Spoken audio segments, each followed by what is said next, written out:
which they control. This is part In 2 our next stop on the yellow brick road, of which my represents video, the Secret bankers' of money Oz, system, we find Best how the documentary curse of the winner, privately owned central bank and first how came we to were America. robbed. In 1781, towards the end of the war, the Continental Congress met here in Philadelphia. They pondered what to do about their grave financial situation. The money was so worthless that people papered their walls with it. Congress finally agreed to give a group of bankers a monopoly on creating U.S. money by loaning it to the government. It was the first privately owned central bank.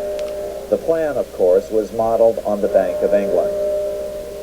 The new bank would be called the Bank of North America. It would be the first of a string of controversial, privately owned central banks, which Congress would charter, then in the face of public outrage, uncharter over the years. 4 years later, in 1785, the value of the new currency had plummeted. Inflation was rampant. Prices had risen by 72%. So, after a stiff battle, Congress killed this, the first privately owned central bank in America. 2 years later, when it came time to write the Constitution in 1787, many of the delegates did not remember how well America's government-issued paper money had worked in Pennsylvania.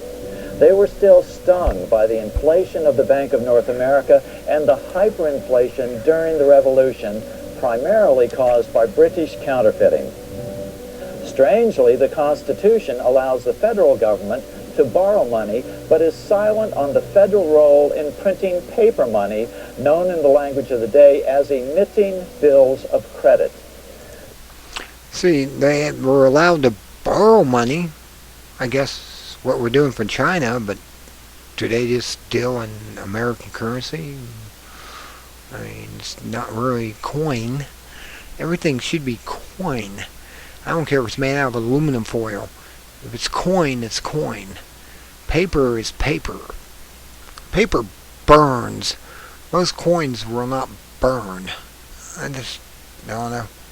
It's just the craziness of it. This defect in the Constitution is at the root of all our economic problems today. 2 years after the U.S. Constitution was signed, debt-free money was tried in Sweden in 1789, but with tragic results. To pursue a war with Russia, King Gustav III persuaded the Swedish Parliament to print debt-free money called riksgälds. This was very costly to the bankers. Sweden had learned the secret of simply printing its own money without debt. In 1792, only 3 years into the experiment, King Gustav was assassinated by moneylender Jacob Johan Ankerström. They couldn't handle it. You have to understand, they couldn't handle somebody printing money without debt to it. Money that people could use freely to buy what they need, the necessities of life, and go on. And so he killed him because he was a money junkie. There's a money junkie. You're looking at one right there, a money junkie. He was so hooked on money and making a profit off of it that he killed a royalty. As is frequently the case in time of war, too many riksgälds were printed. The quantity was not controlled. A nation will sacrifice everything for survival during time of war. So, inflation ruined the debt-free money experiment in Sweden by 1834, just as it had a few years earlier during the American Revolution, again because the quantity was not controlled. It was not controlled. One mistake the Constitution didn't make was to mandate that the federal government pay all its debts only in gold. Then we would have wound up with the same system that had caused the revolution in the first place. It does mandate that for state governments, but that has never been adhered to. All the Constitution had to do was to mandate that only Congress could issue the nation's money, debt-free, just like most people think happens today. But they didn't do that. They decided to turn it over to the Federal Reserve banks of J.P. Morgan and other scoundrels at Jekyll Island down in Georgia off the coast. And turn our money over. They convinced them. They actually convinced the Congress that they were the ones, and they convinced the people through the news media that they were the one to make everything perfect. They said, don't vote for this. And that's how they did it. They actually told them, do not vote for this bill for the Federal Reserve. It will harm you. And it was reverse psychology they used on us. Don't you understand? This defect in the Constitution left the door wide open for bankers to ram a bill through Congress in 1791, 4 years after the Constitution had been signed, to turn over creation of the nation's money to private bankers once again. Like all the privately owned central banks that would follow, the new bank was given a name that would deceive people into thinking it was part of the U.S. government. Deception but is their key. It was called the First Bank of the United States. This is actually the original building here in Philadelphia. And it's the biggest building in Philadelphia as far as at that time. Congress finally granted the new bank a 20-year charter, a private monopoly. Again, the nation's money would be created out of thin air by the new bank and loaned to the government and to private individuals, all at interest, just as our money supply is created today. So, if there was $100 million worth of money in the economy, there would be $100 million worth of national debt. Debt the citizens and their children would have to pay interest on by taxation. And so it is Without today. representation. The national debt is roughly the same as the national money supply. As Secretary of State, Jefferson watched the borrowing with sadness and frustration, unable to stop it. I wish it were possible to obtain a single amendment to our Constitution, taking from the federal government the power of borrowing. Although Jefferson served 2 terms as president from 1801 to 1809, nothing was done until the bank's charter came up for renewal in 1811. The press openly attacked the bank, calling it a great swindle. Some writers have claimed that the head of the Bank of England warned that the United States would find itself involved in a most disastrous war if the bank's charter were not renewed. After another contentious debate, the bank's renewal bill was defeated by a single vote in Congress. Within 5 months, the War of 1812 was on. In 1813, Jefferson wrote to his son-in-law, John Epps, Although we have so foolishly allowed the power of issuing our own debt-free money to be filched from us by private individuals, I think we may recover it. The state should be asked to transfer the right of issuing paper money to Congress in perpetuity. Jefferson had it exactly right. Congress and only Congress should have the right to issue America's paper money, and at no interest to no one. In 1814, the British successfully attacked Washington and burned the White House and the Capitol. After the conclusion of the War of 1812, the very next year, the bankers were back trying to get Congress to reinstate their precious privately owned central bank. Jefferson lashed out in a letter to then Treasury Secretary Gallatin. The Treasury, lacking confidence in the country, delivered itself bound hand and foot to bold and bankrupt bankers pretending to have money, whom it could have crushed at any moment.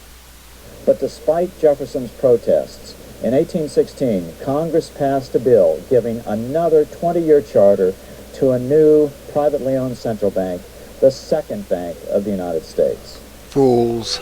Once again, the English debt money system was back in control of America. It was almost like the revolution had never happened. But then the bankers ran headlong into Old Hickory, Andrew Jackson. And he set them straight. By 1828, opponents of the bank nominated Senator Andrew Jackson of Tennessee, the hero of the final battle of the War of 1812, to run for president. The banks poured millions into Jackson's defeat, but to no avail. The American people were fed up with the privately owned central bank and wanted out. Jackson was swept into office. In 1832, with Jackson's re-election approaching, the bank tried to have their charter renewed early in the hopes that Jackson wouldn't want the controversy of a fight with bankers just before the election. They were wrong. And I thought Ron Paul was going to be the next Jackson to come back in and oust these serpents and evil ones out of our money system in America, the banksters and the Federal Reserve. He's still in. He's still there. I'm still going to write him in if he's not on my ballot. Ron Paul for president. To me, he is Andrew Jackson reincarnated. Although Congress passed the renewal bill, Jackson vetoed it. His veto message drew a direct line between the bank and its masters in the Bank of England. It is easy to conceive that great evils to our country and its institutions might flow from such a concentration of power in the hands of a few who are irresponsible to the people.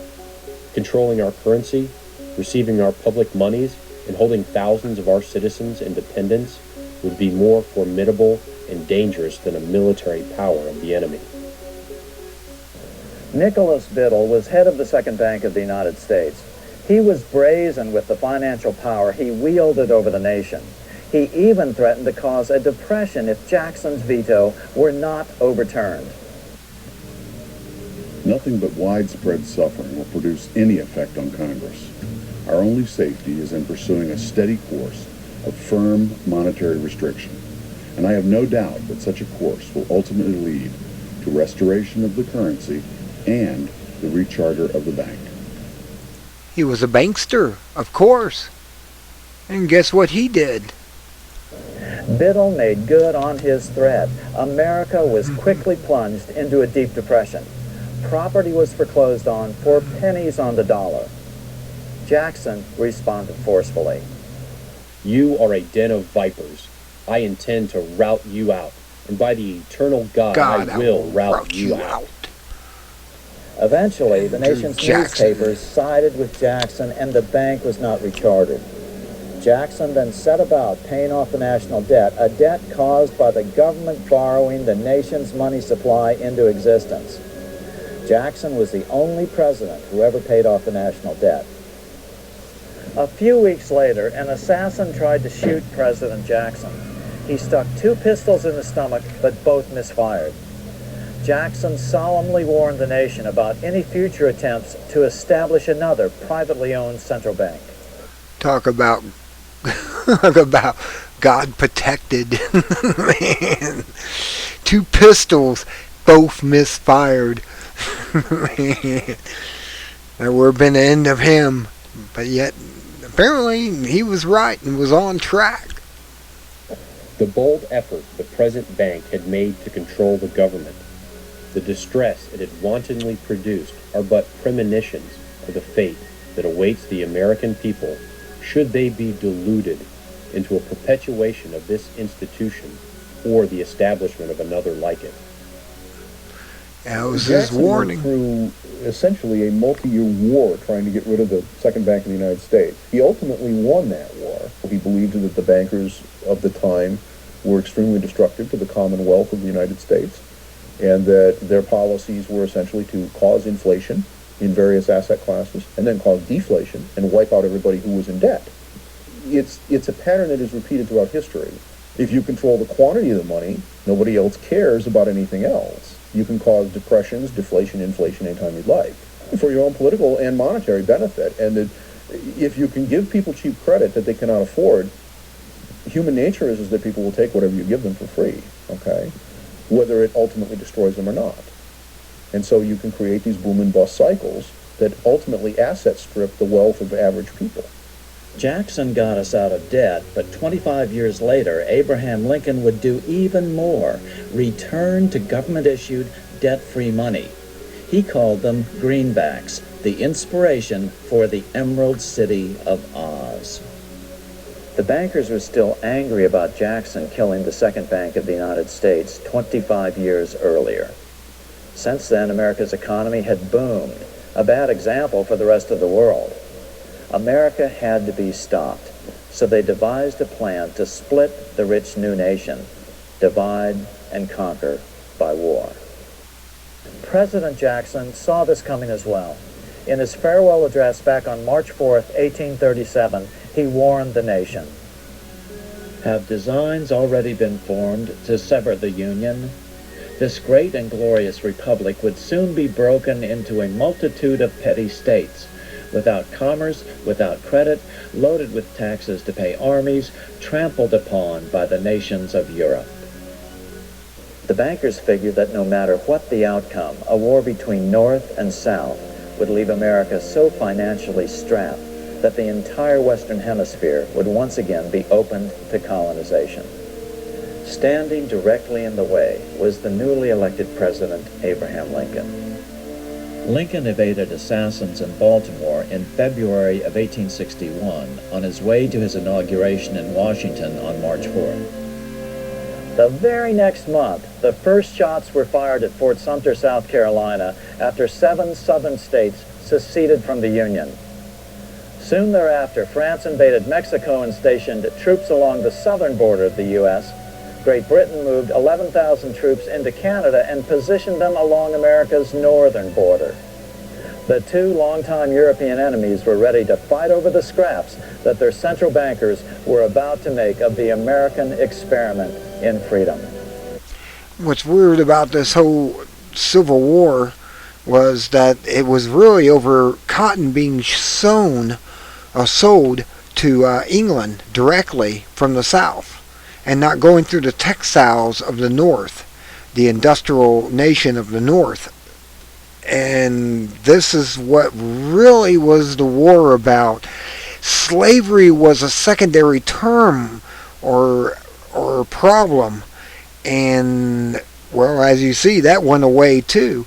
And if you read on Abraham Lincoln, he said he wanted to send all the black people back to their homelands in Africa, and was ready to do it until he was assassinated. I guess the Banksters had nothing to do with that. So don't blame the white people, blame the Banksters. And you can probably figure out who they are racially. And they're not white Gentiles. Most of them were, well, I'm not going to say it. Not in this video. Lincoln was in a classic double bind. No matter what he did, he was being forced into a war by the hidden hands behind the financial curtain. He agonized over the fate of the Union, sensing it was only through the strength of union that the financial powerhouses of Europe could be held at bay. In 1861, Lincoln went to New York to apply for the necessary war loans from what he hoped were patriotic American bankers. But the bankers saw him coming and knew that the plan was to split the country in two. And so there was a high probability that Lincoln's government would default on any loans. Consequently, they demanded an interest rate of as much as 36%. Lincoln returned to Washington depressed. Then Lincoln came up with the most brilliant idea of his presidency. He decided to return to America's colonial monetary roots, have the government issue their own money. So that is exactly what Lincoln did. From 1862 to 1865, he printed $450 million of the new bills, which he called U.S. notes. To distinguish them from debt-based money, he had them printed in green ink on the back with a red seal on the front. That's why the notes were called greenbacks. Since Congress had declared greenbacks to be legal tender for all debts, Lincoln was able to pay his troops and buy their supplies with this new money, all created at no interest to the federal government. As MIT professor Dr. Davis Rich Dewey would write 40 years later in his Financial History of the United States, the underlying idea in the greenback philosophy is that the issue of currency is a function of the government, a sovereign right which ought not to be delegated to corporations. On April 14, 1865, 41 days after his second inauguration and 5 days after the end of the Civil War, Lincoln was shot by John Wilkes Booth at Ford's Theater. After the death of President Lincoln, the bankers began to reassert their control over America's money. This was no easy task. Lincoln's greenbacks, just like Rome's plentiful debt-free coins and England's debt-free tally sticks, were generally popular, and their existence had let the genie out of the bottle. The public was becoming accustomed to debt-free money. Popular songs sang the greenbacks' praises. On April 12, 1866, Congress passed the Contraction Act, authorizing the Secretary of the Treasury to begin to retire the greenbacks in circulation and to contract the money supply. Authors Ted Thorne and Richard Warner explained the results of the money contraction in their book on the subject, The Truth in Money Book. The hard times which occurred after the Civil War could have been avoided if the greenback legislation had continued as President Lincoln had intended. Instead, there were a series of money panics, what we call recessions, which put pressure on Congress to enact legislation to place the banking system under centralized control. In 1866, there was $1.8 billion in currency in circulation in the United States, about $50.46 per capita. In 1867 alone, $500 million was removed from the U.S. money supply. 10 years later, in 1876, America's money supply was reduced to only $600 million. In other words, 2/3 of America's money had been called in by the bankers. Incredibly, only $14.60 per capita remained in circulation. What's so important about how money was withdrawn from the U.S. money supply? Because this is the real cause of depressions, deliberate manipulations of the money supply by big bankers to get what they want politically. The very thing King Henry was trying to put a stop to when he created tally sticks in 1100 AD. 10 years later, the money supply had been further reduced to only $400 million, even though the population had boomed. The result was that only $6.67 per capita remained in circulation, an 84% decline in just 20 years. The people suffered terribly in a protracted, severe depression. Now let's put these percentage figures into perspective.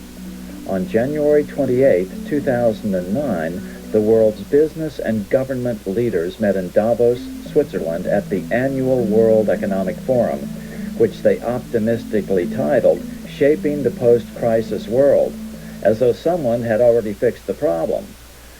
According to Reuters, the world's largest news service, the world's money supply had nearly been cut in half in the previous 15 months. 40% of the world's wealth was destroyed in the last 5 quarters. It is an almost incomprehensible number. And how does that compare to the Great Depression of the 1930s? According to Nobel Prize-winning economist Milton Friedman, the Depression was caused by the Fed refusing to halt a deflation of 33% of the nation's money between 1929 and 1933. The drastic decline in the stock of money and the occurrence of a banking panic of unprecedented severity did not reflect the absence of power on the part of the Federal Reserve System to prevent them. In retrospect, the contraction could almost certainly have been prevented and the stock of money kept from declining or, indeed, increased to any desired extent. In other words, by January of 2009, the world's money supply had been contracted more than that which caused the Great Depression in America in the 1930s.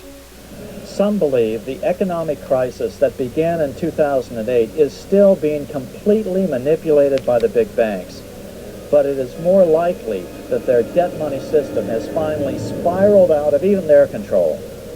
In 2008 and 2009, nations poured unprecedented money into the system to prevent its collapse. At the very least, unprecedented inflation will surely follow. After Lincoln's death, the big bankers began returning America to the yellow brick road of financial serfdom. But first, they had to get rid of the silver slippers.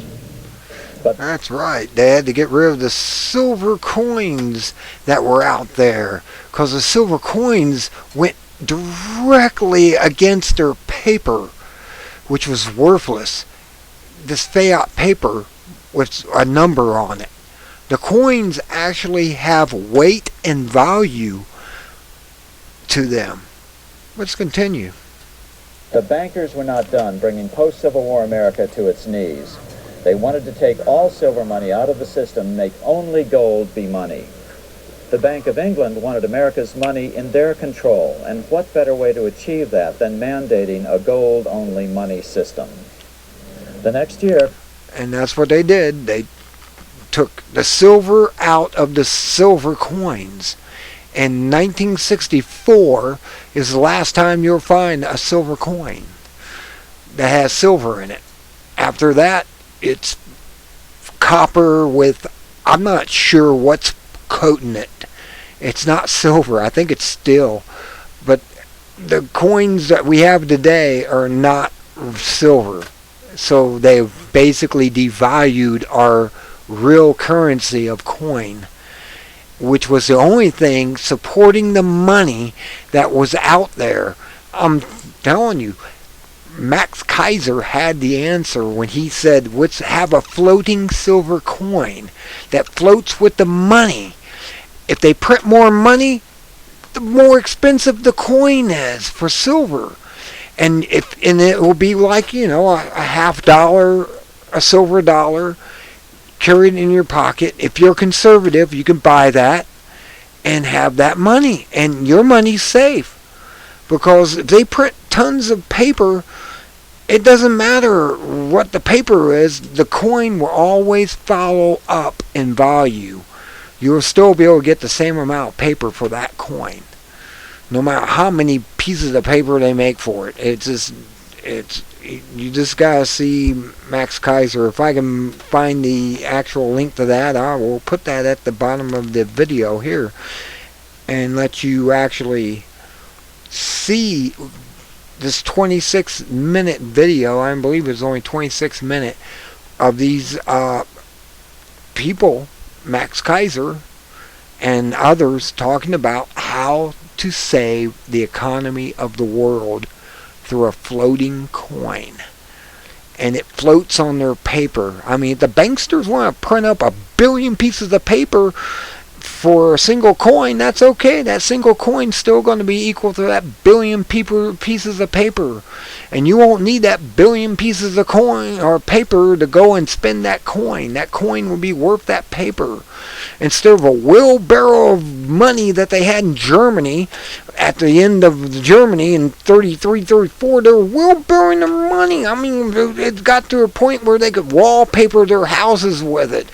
And they even had it so you could write in the value. Like in South Africa, they did that with currency down in Uganda or somewhere down in Africa. You could write in the value, $100,000 or whatever. But it was still the coin that was worth the money. And it was a silver coin. But if I go with Mike Rivero on his ideal, we could all have solar panels on our house, right? Everybody gets solar panels on their house. This is your money. You feed money back into the grid. The grid feeds the power to corporations that need the power to run their machines and so on and so forth. So everybody is putting something into the system. I agree with that one. That sounds like a good idea too, besides the Max Kaiser's floating coin, which floats with the value of the money print. Ink and paper is not worth anything if you got people out there printing up millions of pieces of paper a day and saying it's worth something, and you're supposed to believe it. And you wonder why everything's inflated. Why you went to the store the other day and things are $2 more than they were a month ago. I've witnessed that. Avocados. Or if you're going to Aldi's or someplace like that, you can get them for 69 cents a piece. You go to any other store, they're around $1.49 a piece. And that's how things are going. If you don't want to drive around wasting fuel to find the good prices, which you end up paying the same after driving around different stores to find the good prices on things,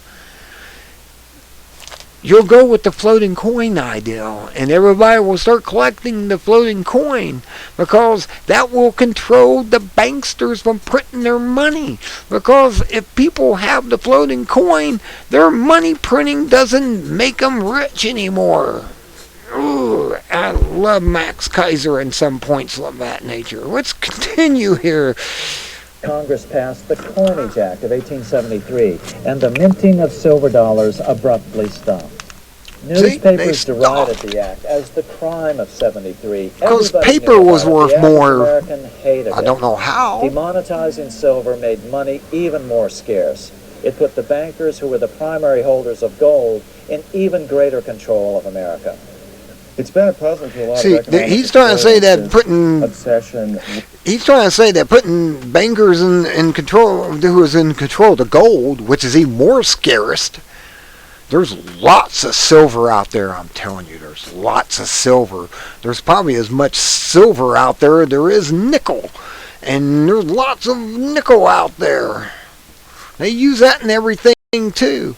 The value is the coin. The coin has value. To me, the coin has more value than the paper and the sticks and everything else, because I know that coin can be melted down to make electrical circuits. I know that gold can be melted down to make electrical circuits. I know it has value to it. It's got value beyond a piece of paper, which I look at that piece of paper and I say, well, it's good for starting a fire, maybe wallpapering my house. But, you know, you got to get people on the ideal that you got to have a floating coin. So, as in Greece, Max Kaiser told it this way. In Greece, you have a floating coin, right? The conservatives of Greece will buy the floating coin. Maybe just about 50% of them. The other 50% will go for the fiat paper. Well, that's okay, because the people who are holding the coins are the ones that's going to keep the banksters in control and under control from spending beyond their means of printing this money up. Because they're going to realize these people are going to start breaking these coins up into 8 pieces and stuff and start shifting them around over the paper. Because why have a real barrel of paper when you can take a single coin, cut it into 8 pieces, and weigh it out and use it that way? I mean, actually, we can control the banksters with silver. We can. Screw the gold. Go for the silver, the poor man's gold. Silver is it. Max Kaiser just about brought J.P. Morgan down, which needs to be brought down, along with Goldman Sachs, who's going to get a bailout from the U.S. next week, which is pissing me off this more. They're going to ask for more paper to be printed up to bail them out and just inflate the money threefold. And it's like, why should we do that? Why don't we go through our coins where we keep them on check? If there's so many coins out there and that they have to be issued through the post office, that's how Max Kaiser said, go to the post office. That means you're going through a entity. Well, in the post office in Greece, it's the government, actually.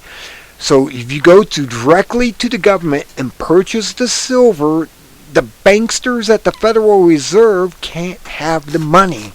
They can't get that silver unless they pay something worth more than their printed up paper. And they're going to have to go along with that. We got to get them under control with something. And silver is one way of doing it. I mean, silver, there's a lot of silver out there. Like I said, it's plentiful as nickel. And you can go out there and get the silver, and you can fix this problem. No matter what, this problem can be fixed. Let's go back for 10 cents for a loaf of bread. You know what I mean? Why pay $1.25 for a loaf of bread and paper and some worthless metal coins when you can take a dime, and not even a dime, because as Ron Paul said, a dime will buy you a gallon of gas. A silver dime today is running about $3.60 in paper and worthless coins. $3.60. It's around that. That one coin will buy you a gallon of gas. That's where he made that statement when he was at the debates, saying, well, I can do better than Mitt. I can get you gas for 10 cents a gallon. And he can. 10 cents a gallon for gasoline. Why? Because we're going back to a real worth metal system that the banksters just can't print out of thin air. They're so busy printing this money out of thin air with ink and paper that we're in trouble now because of it. We need to fix that. That needs to be fixed. If we have to make the dime in the size of a pea, that would even be better.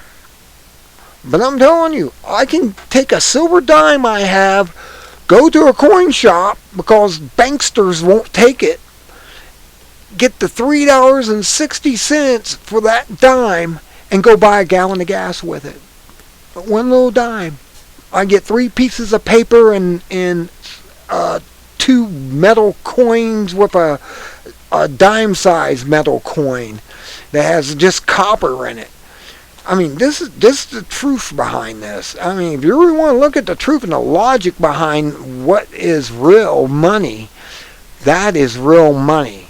I mean, if you collect coins, I don't care if you collect numismatics or just collect the newest junk silver, as they call it. Which now the junk silver is starting to come numismatic from 64 and before. I mean, up to 60 to 64 is starting to become numismatic. They're starting to become collector's item. It's still worth more than what it's worth in the coin book. I was looking through a coin book at silver dollars, and it was 1983. That's when silver was really cheap. And the numismatics were running at $25 normally, and now some of them are $15. Silver by weight is about $40 an ounce, or 30 something. I mean, it's between $30 and $40. It's like gold. It's between $1,600 and $1,700. Just go with that. You're making more off of it than a book on coins in 1983 was stating that these coins were worth numismatics as collector items. They're worth more in their weight now than they are in their numismatic value of being an old coin. This is what I'm trying to tell people. I'm not probably going to do a 4th part of this. I'm probably going to end it on this one here. I call it part 3. It's really part 2. Part 1 was a bad copy of doing excerpts from this. But now I went through it and started explaining some of this. And I'll probably end it on this part 2. Because I'm telling you, the truth is the truth. If you're a coin collector and you got a coin, you've been collecting silver since '82 when it was, almost 20 cents for a silver dime and so on. And now it's $3.60 for that same silver dime, mercury or otherwise, as long as it's silver. You take it in and you sell it for its silver value, you're making more than it's worth in the coin books. That's all there is to it. I mean, and this is the truth. I'm not telling you no lies. I'm telling you, gold. I paid $2.20 an ounce when I first started buying it. It's now what, $1,600, $1,700? I made so many 100% fold. It's unbelievable. I got rows of silver silver eagles, rows of them, 20 in a row. Those things are $400 now for a row of them, for 20 of them. That's like almost $50 a coin, and that's still under being mismatic in its own sense, but I paid $200 for a row of them before. So I've doubled my money in silver on just the Silver Eagles. It's unbelievable that we could be working under a less system with the same value without carrying as much of the paper and everything. I mean, it's just, that's the way it is. And the banksters have been taking over everything. They appear that they own the planet now, and they believe they do. And that's why they're telling you the lies on mainstream media, MSM, are telling you these lies, that the economy is great, everything's fine, Obama is God, worship him, he may win. And it's not so. I mean, if I'm getting excited, I'm not excited, I'm just pissed. I mean, you should be pissed too, knowing all this stuff. You should just be so knowledgeable in what's going on around you, it's unreal. I don't know why I'm more knowledgeable. I guess because that's my specialty. Common events, common affairs, common what's going on around me type things. History. I love to read history now. I hated it in school because they didn't know how to teach it. When I started reading it on my own, it was beautiful to find out things that we don't have today because they took it all away with the banksters. You start finding out the banksters. Like I said, read G. Edward Griffin's book, The Creature from Jekyll Island. I just want you to read that. You can download the PDF off the internet. Just Google it. You can get the entire copy of the damn book and read the damn thing and know what is going on with the banksters and how we got into the position that we're in today, where the entire world economy is going to collapse and fall into our laps, and we are never going to climb back out of it for a long time. They're going to have these kings and queens and princes and dukes and prancing around in crowns and robes and having us grovel at their feet. I keep telling people that. I'm repeating it in this one because that's exactly what they're looking at. These people are looking at, well, we got all the wealth, we got all the substance, we bought everything, we own it all, we printed the money up and bought everything, or stole the money and bought everything, and now we own everything, and you're nothing but a peasant on their land. I don't know how else to explain it. I mean, there's different words for it. They had words back then of what they called these people that lived on the king's land. And I know people in England know this very, very well, because it's not too long ago that it was still the word used. Feudalism is what I was thinking of, is feudalism. You're a feudalist on the king's land if you let these bankers get away with what they're going to do to the world banksters that own all the corporations and corporatism, which isn't capitalism. Capitalism, the people out there who believe that socialism is the way to go on Occupy Wall Street, you're wrong. Socialism's wrong. Capitalism is that you, me, go out, we either make it or bust on a business. And that's what capitalism is. But they got so many rules and regulations out there that you can't even get close to that. I want to go out and do electrical work. I got to have a license and pay somebody a fee and do all this stuff, pay a tax on it, pay taxes on what I make, on my wages. Capitalism, there wasn't any fees, there wasn't any taxes, there wasn't any rule of anything. You went out and was judged by your work. You was not judged by a piece of paper, and that pisses me off too. I can go out and pay a couple of $1,000s and be a nuclear physicist if I want to be, and I can lie my way into the job and be a professor on a campus with a degree that was printed off of somebody's computer somewhere that looks official because it was done on official paper and stamp. Now, does that sound right? That's why I don't like college. College to me is working 4 years for a piece of paper that you're paying at least a couple $100,000 for, to have this piece of paper that says, I know this, I was taught this, though I went through some colleges and courses and didn't learn a goddamn thing because these people are stupid idiots teaching the damn course and probably has a typed up damn certificate the same as they're going to give me after 4 years of college and paying to the campus thousands of dollars. Does that sound right? I'm ranting, am I? I am really ranting.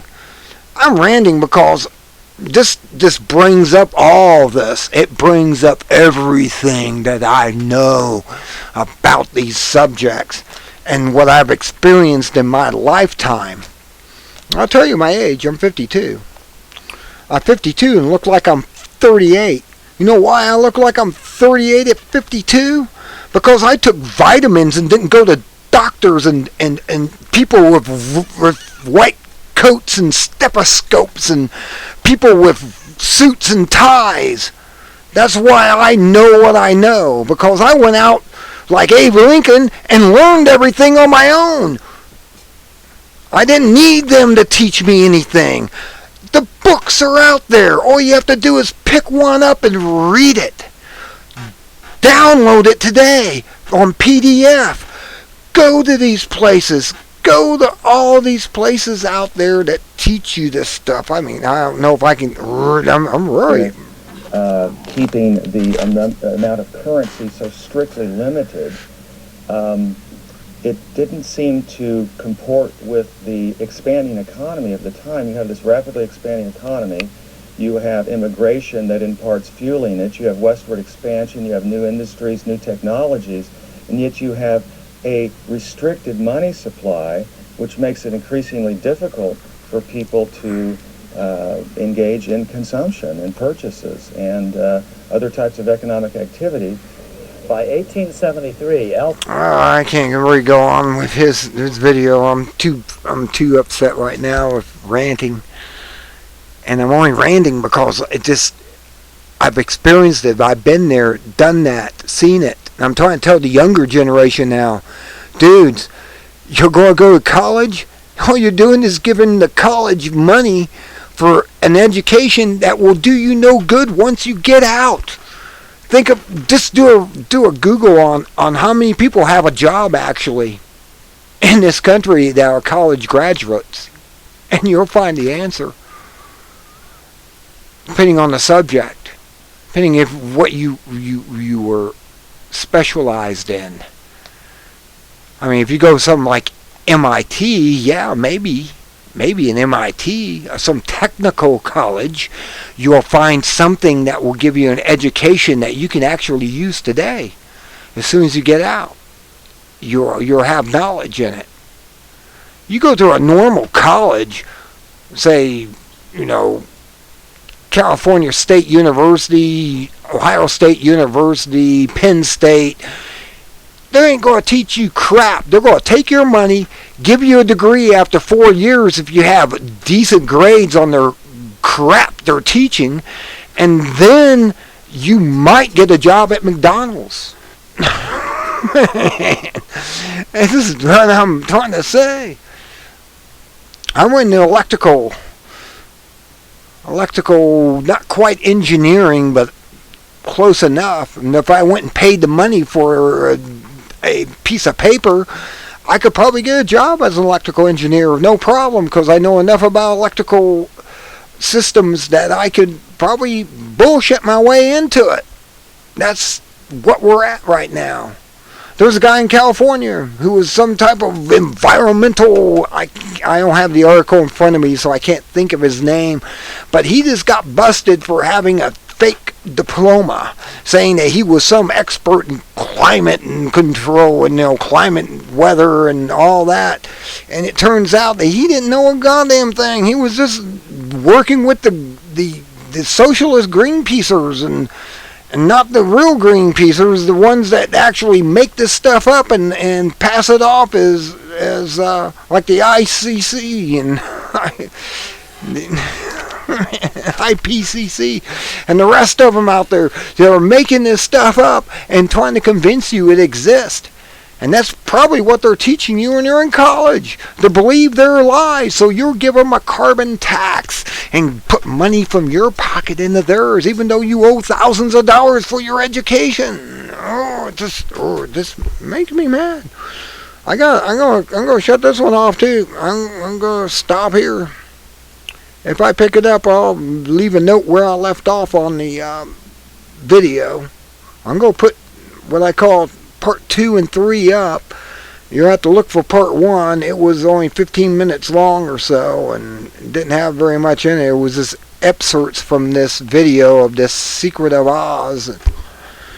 And I'll let you decide if I was just ranting off my ass or I know what I'm talking about. Because I actually know what I'm talking about. And if you disagree, it means you haven't done your homework. Until next time, this is Spellbinder saying be good or be good at it, and good day.